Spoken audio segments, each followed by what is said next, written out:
언젠가도 말씀드린 적이 있는데요. 앞을 못 본다는 것이 어떠한 느낌과 상황인지를 조금 문득 경험해 보고자 제가 대로 한복판에서 눈을 감고 걸어본 적이 있습니다. 신학생 시절인데요. 저희 학교 뒤쪽으로 큰 도로 공사가 진행 중이었어요. 남양주에서 양평까지 쭉 뻗어 있는 6번 도로 있잖아요. 6번 국도. 거기가 그때는 공사 중이었습니다. 왕복 4차선 도로인데요. 근데 이제 차만 안 다녔다 뿐이지 아스팔트는 이미 쫙 깔려져 있는 거예요. 시원시원하게 널찍하게 도로가 펼쳐져 있으니까 여기 정도면 눈 감고도 걸을 수 있겠다라는 생각이 좀 들어서 진짜 한번 그렇게 걸어본 겁니다. 주변에 아무것도 없어요. 차도 없고 사람도 없고 개미 새끼 한 마리도 없는데, 다만 좀 염려스러운 건 뭐냐면 똑바로 안 걷고 옆으로 좀 치우치기라도 한다면 도로 옆으로 그냥 나뒹굴어질 수 있다라고 하는 그런 염려 하나 정도. 그래서 이제 눈을 감고 걷는데요. 5발자국을 딱 걸으니까 흑암이 스물스물 올라와요. 단순한 어둠이 아니라 검은 기운이 저를 막 덮치는 것 같은 그런 느낌이에요. 자세가 그러니까요 막 점점 엉거주춤 자세로 낮아져요. 보폭이 굉장히 소극적으로 변하더라고요. 용기를 내가지고 한 10발자국 정도 걸었을까요? 안 되겠더라고요. 도저히 안 되겠어요. 도저히 못 걷겠어요. 발이 안 떨어지는 거예요. 그래서 그냥 거기서 눈을 떴던 기억이 있습니다. 그러기를 한 2-3번 정도 제가 넘게 했던 것 같아요. 그런데 저만 그랬던 게 아니고 옥하는 목사님 설교집을 보니까요, 이 목사님도 저하고 똑같은 마음으로 똑같은 행동을 하셨더라고요. 근데 이분은 저보다 용기가 더 있으셨는지 그렇게 눈 감고 걷다가 머리를 부딪혀서 혼쭐이 난 적이 있다라고 하는 제가 글을 봤습니다. 그래서 제가 그거를 보면서 이거 좀 직업병이구나 이렇게 생각을 했어요. 그냥 뭐 지내면 될 건데 굳이 목사님들이 체험해 보겠다고 이렇게 눈을 감고 다닌다는 거죠. 우리야 잠깐 그 어둠을 체험해 보고자 하는 그런 것이겠지만요, 그렇다고 해서 실제 그러한 어둠과 불편 속에서 살아가는 이 맹인들의 아픔과 그분들의 고통을 우리가 다 알 수 있는가? 아니요, 그렇지는 않을 거예요. 100분의 1조차도 다 알 수는 없을 겁니다.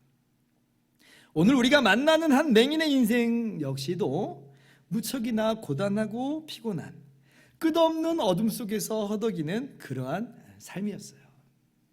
자, 1절 보니까요, 이 사람은 날 때부터 맹인이었다 그러죠.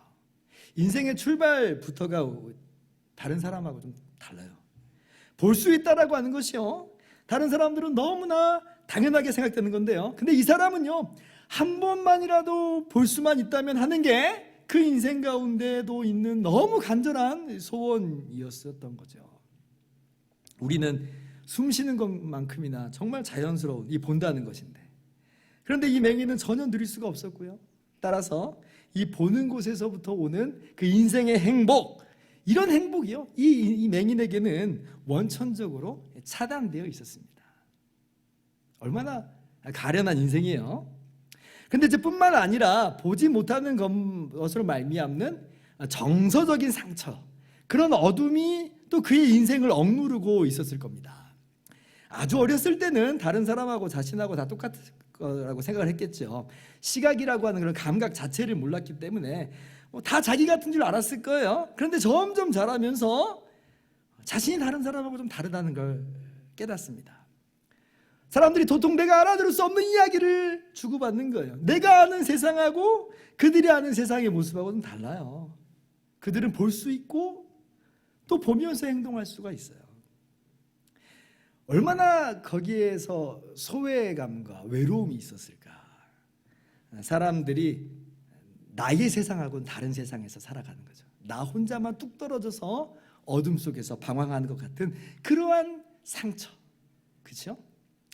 그러니 이제 자아 정체성에서 얼마나 많은 혼란이 찾아왔겠어요. 나는 왜 저 사람들하고 다른가? 나는 왜 이런 모습으로 태어났는가? 그래도 부모님의 이 사랑을 받으면서 자라게 됐다면 그래도 좀 이런 상처들이 조금이라도 치유될 수 있었겠지만, 그런데 이제 당시의 어떤 종교적이고 사회적인 배경 속에서는 그러지 못했을 거예요. 2절 보면 제자들이 예수님에게 묻습니다. 이 날 때부터 맹인인 사람을 보면서 이 사람이 맹인으로 난 것이 누구의 죄로 인함이니까? 자기니까? 그의 부모니까? 지금 어떠한 연고로 이렇게 맹인으로 태어났는가를 묻는 게 아니에요. 맹인으로 태어난 것은 죄의 결과다라고 하는 것을 이미 기본적으로 전제하고 묻는 거예요. 이건 분명히 죄의 결과일 텐데, 근데 누구의 죄 때문인지를 묻고 있어요.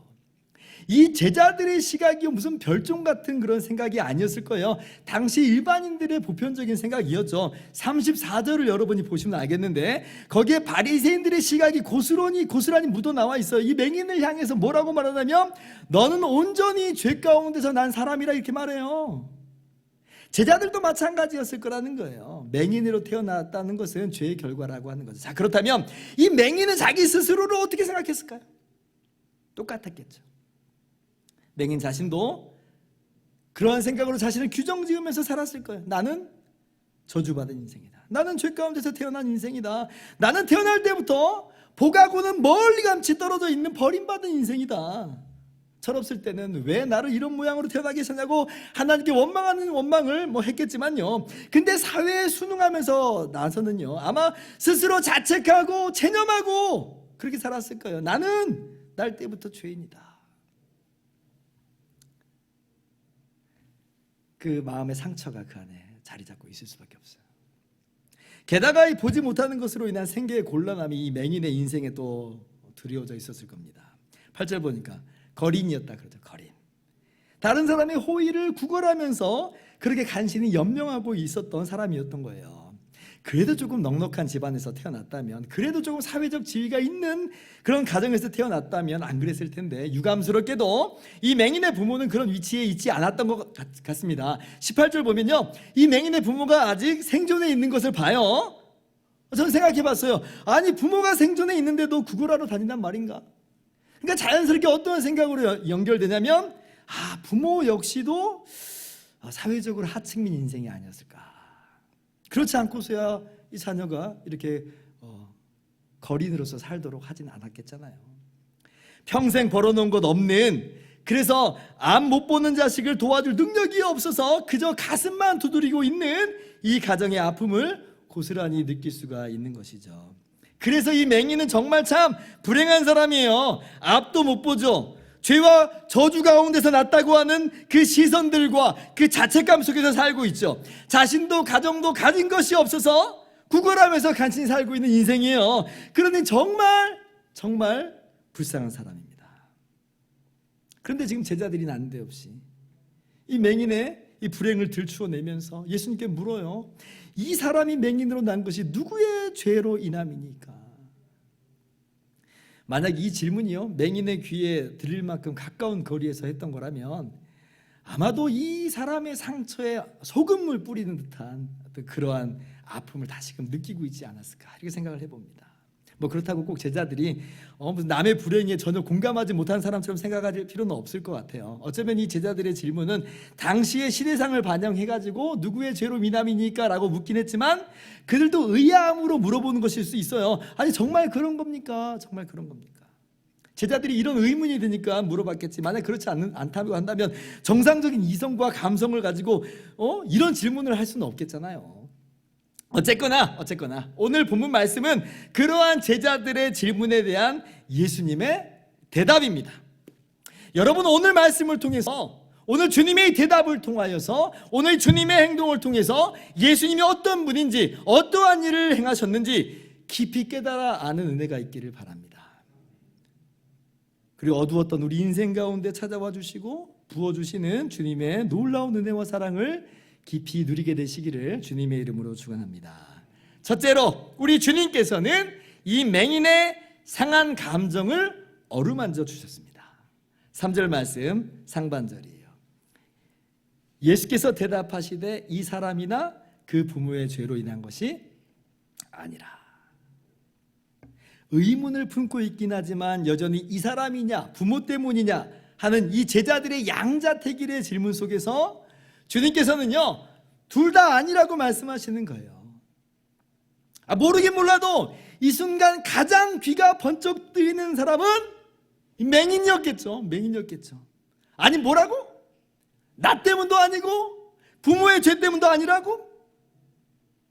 자신은요 평생 이 두 가지 선택 중에 하나만을 골라야만 했어요. 나 아니면 부모 때문이겠지.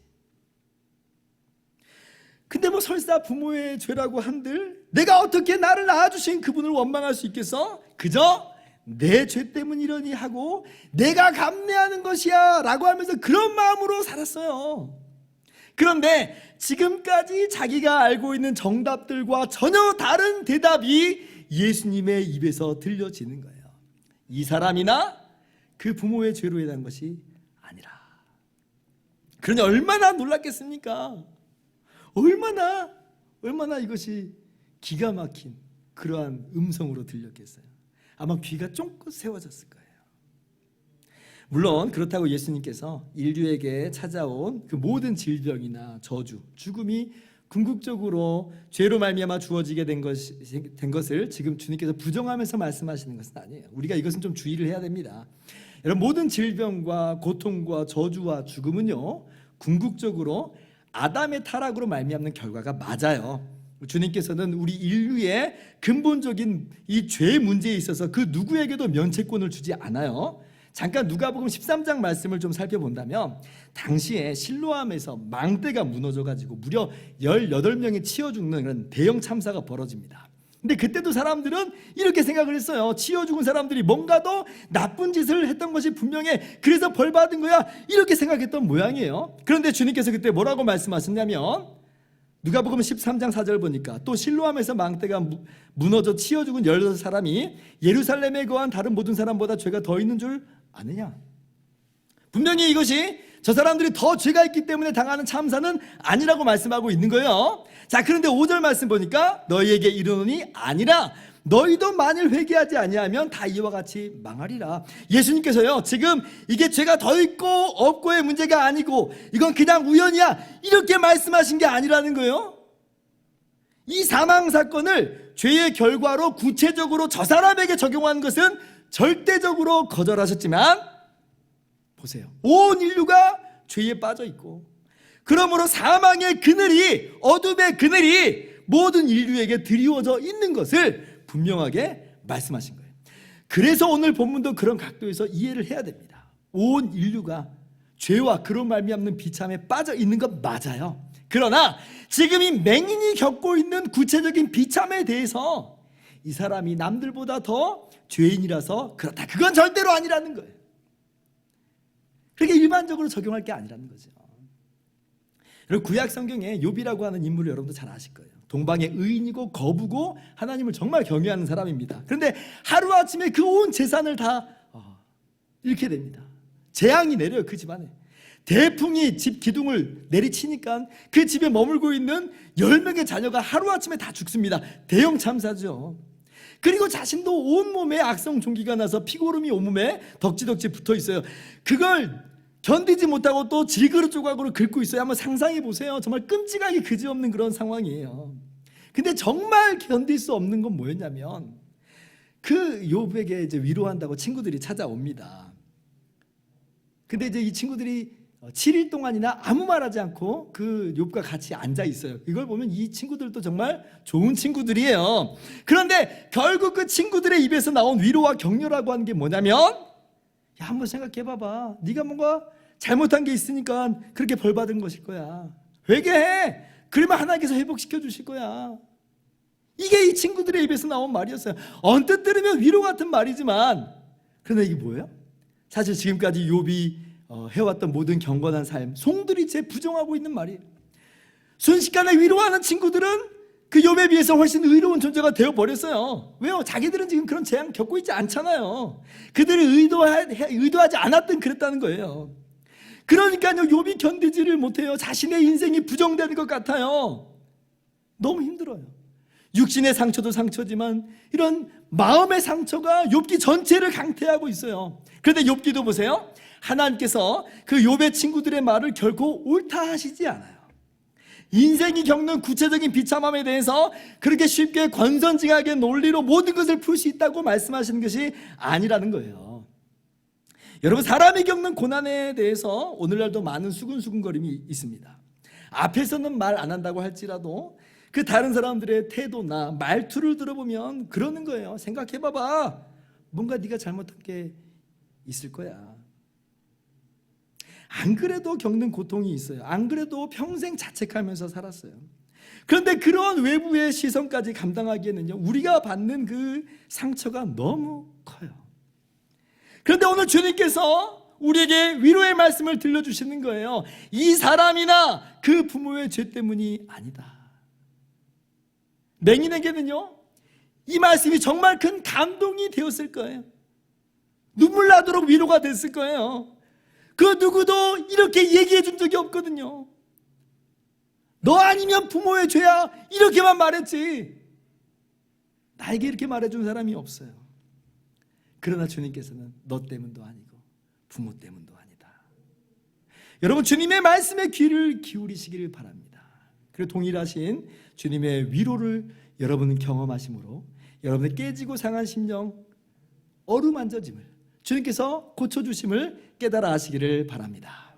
둘째로, 주님께서는 맹인의 죽은 영혼을 소생시켜 주셨습니다. 3절 말씀이에요. 같이 한번 다시 읽어봅시다. 시작.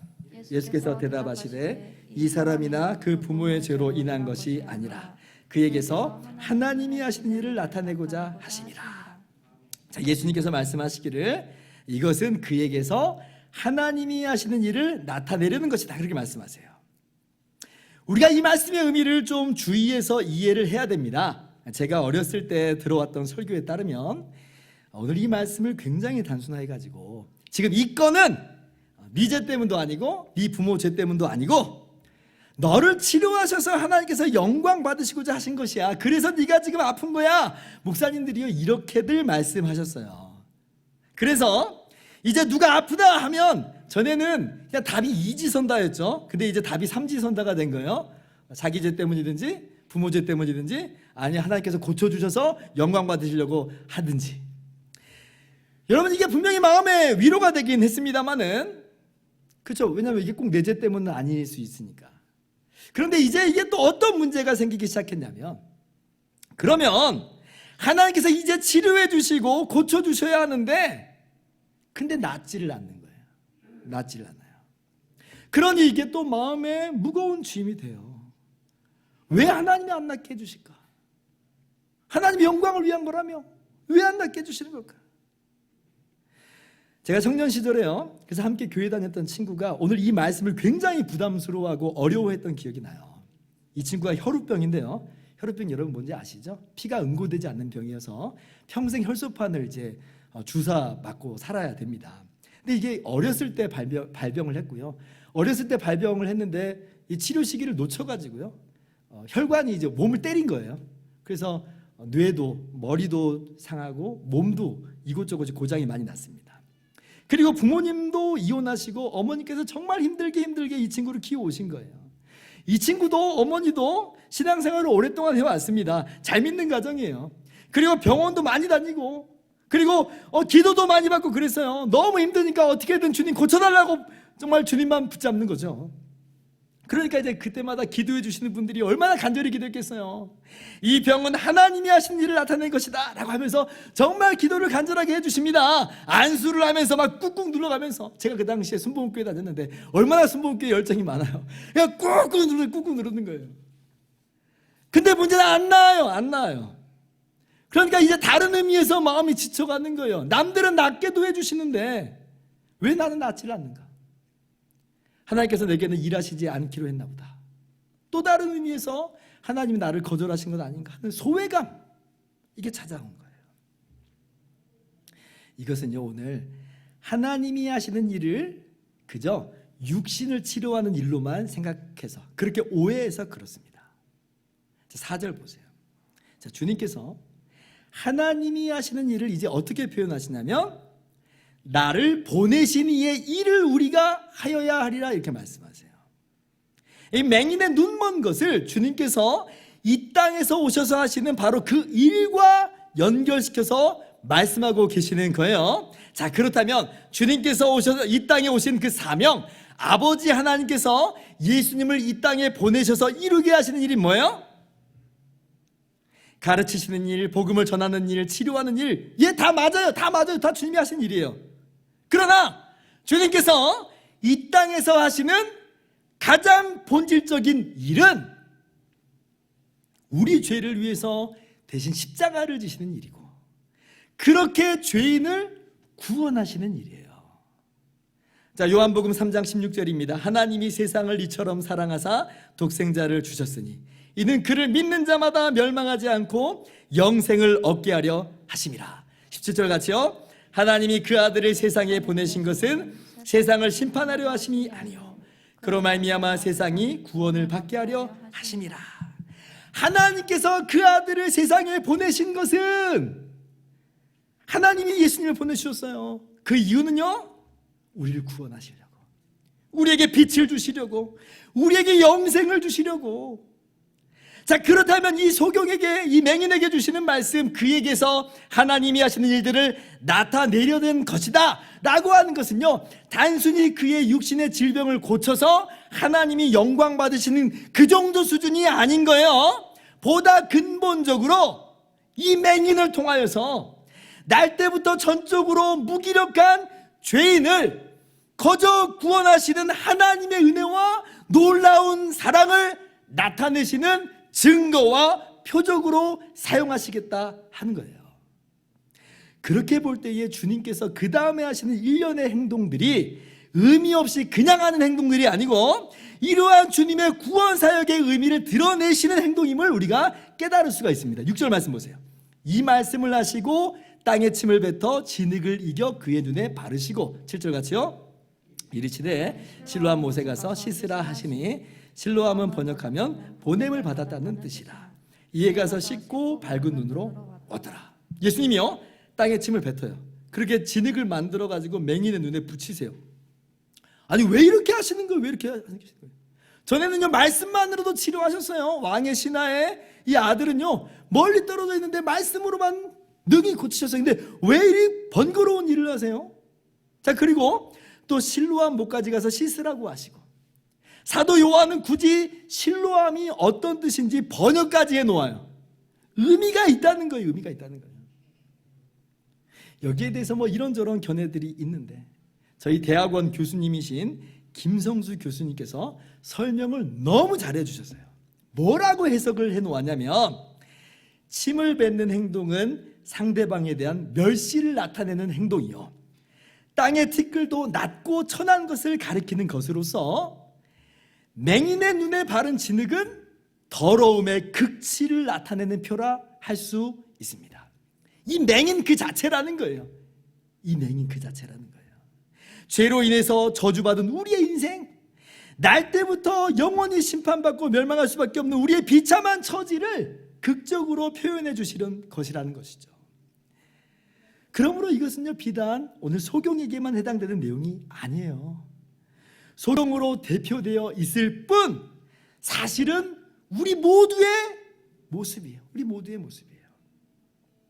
자, 39절 이하를 한번 보시면, 자, 예수님께서 이 사건을 두고 이 사람에게 뭐라고 말씀하시냐면, 내가 심판하러 이 세상에 왔으니 보지 못하는 자들은 보게 하고 보는 자들은 맹인이 되게 하려 함이라 말씀하세요. 자, 그런데 예수님께서 육신의 맹인의 눈은 고쳐주셨을지언정 그 육신의 눈 뜬 사람의 눈을 멀게 하신 적은 없습니다. 그렇다면 이게 무슨 얘기예요? 오늘 육신의 눈 뜬 이야기가 핵심이 아니라는 거예요. 그것은 표적일 뿐이고 실제 내용은 영혼의 눈을 띄워주시고 영혼의 빛을 비춰주시고 영혼의 생명을 주시는 것이 핵심이라는 거예요. 즉 맹인만의 문제가 아니라 우리 본다고 하는 우리들의 이야기. 그러나 우리가 주님을 만나지 못한 인생이라면 우리야말로 진짜 영적인 맹인이고 우리가 죄 가운데 있는 사람이라고 하는 것을 오늘 이 사건을 통해서 보여주시는 거예요. 그래서 실로암 못에 가서 씻는 것이 의미가 있습니다. 물론 실로암 못에 가서 씻으면 육신의 눈이 낫겠다는 그 믿음을 이 맹인에게서 시험하여 보신 것이지만 더 깊게 들여다봐야 돼요. 더 깊게. 실로암이라는 이름의 뜻이 뭐예요? 보냄을 받았다. 보냄을 받았다. 무엇을 말하냐면 보내심을 받아 이 땅에 오신 예수님을 상징하는 거예요. 바로 그 이야기예요. 그래서 실로암에 가서 씻을 때에 그의 눈이 고쳐지는 것처럼 보내심을 받은 분인 예수님을 믿는 자마다 그의 영적인 눈이 밝아지고 빛을 얻게 되며 영생을 얻게 되는 것임을 주님께서 증표로 보여주신 겁니다. 예수님이 진정한 실로암이세요. 그렇기 때문에 오늘 이 맹인에게 이루신 기적은 맹인에게만 허락하신 복이 아니라 실상은 우리 모든 믿는 자에게 주시는 하나님의 은총입니다. 김성수 교수님이 결론적으로 이렇게 써놓았어요. 오늘 이 기적은 인생의 가장 깊고 비참한 불행, 즉 날 때부터 타고나서 피할 수 없는 불가항력적인 원죄의 불행까지도 치료받을 수 있다라고 하는 사실을 주님께서 알리신 것이다. 우리 주님의 십자가의 사역은, 그 구원 사역은 우리의 원죄의 모든 깊은 문제까지도 다 해결하여 주신 거예요. 여러분, 바로 이것이 주님의 십자가로 우리가 얻게 된 은총임을 믿으시기 바랍니다. 그리고 이런 은총을 믿고 또 주님의 십자가를 깨달은 사람은요, 이런 마음의 상처까지도 거기에서 다 위로를 받아요. 왜냐하면요, 이 십자가 사건이야말로 평생 우리가 내 죄 때문인가 부모 죄 때문인가 시달렸던 사람으로 하여금 그 차원을 뛰어넘게 하는 거거든요. 우리가 거기에서 이제 머물질 않아요. 이제 내 죄 때문이어도 상관없어요. 부모의 죄 때문이어도 상관없어요. 아니 뭐 여타 다른 이유 때문에 내가 이런 어려움 당하는 거 다 상관없어요. 왜냐하면 그 모든 것에도 불구하고 하나님께서 예수님을 보내주시고 예수님이 나를 위해서 십자가에서 피 흘리셨는데 내가 이 영원한 사랑, 끊어지지 않는 사랑을 받았는데 그런 것들이 무슨 의미가 있어요? 나는 하나님의 사랑받는 자다. 나의 여건과 환경이 어떻든지 간에 나는 정말 사랑받는 자다 라고 하는 것을 발견하게 되거든요. 여러분, 이것이 십자가의 위력입니다. 십자가의 능력이에요. 십자가가 그래서 모든 상처를 덮어요. 모든 어둠을 덮어요. 스스로 자책해왔던 모든 인생에서 십자가가 그걸 고쳐주시는 거예요. 일으켜주세요. 일으켜주세요. 하나님께서 독생자 예수 그리스도를 보내셨습니다. 보냄받은 예수님은 우리의 죄를 대신해서 십자가에서 피 흘려 죽으셨어요. 여기 십자가에서부터 흐르는 실로암 샘물이 바로 우리의 앞에 놓여 있습니다. 여러분, 이 샘에 가서 씻으셨습니까? 여러분의 지은 죄와 비참함을 인정하고 자복하고 주님의 은혜만을 의지하셨습니까? 그렇다면 여러분의 눈도 밝아졌고 빛을 보게 되었으며 천국 영생을 얻으신 것입니다. 내가 하나님께 이런 측량할 수 없는 은혜와 놀라운 사랑을 받았음을, 그리고 그것이 영원히 끊어지지 않음을 깨달아 아시는 은혜가 있기를 주님의 이름으로 축원합니다. 마지막 셋째로 주님께서는 이 맹인의 육신의 눈도 고쳐주셨습니다. 육신의 눈을 고쳐주신 것이 본문이 의미하는 핵심이 아니었다는 것을 우리가 이미 알게 됐지만, 그럼 또 주님께서 육신의 눈까지도 고쳐주신 것은 분명한 사실이에요. 그러므로 오늘을 살아가는 우리가 우리의 인생의 여러 만나는 시련 속에서 이러한 하나님의 기적을 기대할 수 있는 것은 너무나도 자연스러운 일이에요. 저는요, 우리 주님의 은혜의 십자가 외에는 다른 그 어떤 것도 신앙의 중심에 두기를 용인하지 않아요. 저의 목회 인생에 있어서 앞으로도 그런 일은 절대 없습니다. 그러나 그것이 기적을 부인하는 것이거나 무시하는 것은 절대로 아니에요. 기적이 신앙의 중심을 형성하는 것을 경계할 뿐이지, 저는요, 오늘도 하나님께서 능히 기적을 베푸시는 분임을 믿고 있고 기대하면서 기도합니다. 저는요, 어쩌면 오늘 본문하고 제가 가장 유사한 사람 중에 한 명이라고 생각을 합니다. 태어난 지 6개월 만에 아버지가 돌아가셨죠. 5살 때 옆집 형이 진흙덩어리를 눈에 던져가지고, 오늘 이 진흙덩어리를 던져가지고 눈에 염증이 생겨가지고 5년간이나 그 눈 때문에 정말 고생했어요. 어떻게 보면 정말 이것이야말로 저주받은 인생이 어디 있고 얼마나 정말 저주받은 아이이겠어요. 그죠? 또 부모님 얼마나 자책을 했겠습니까?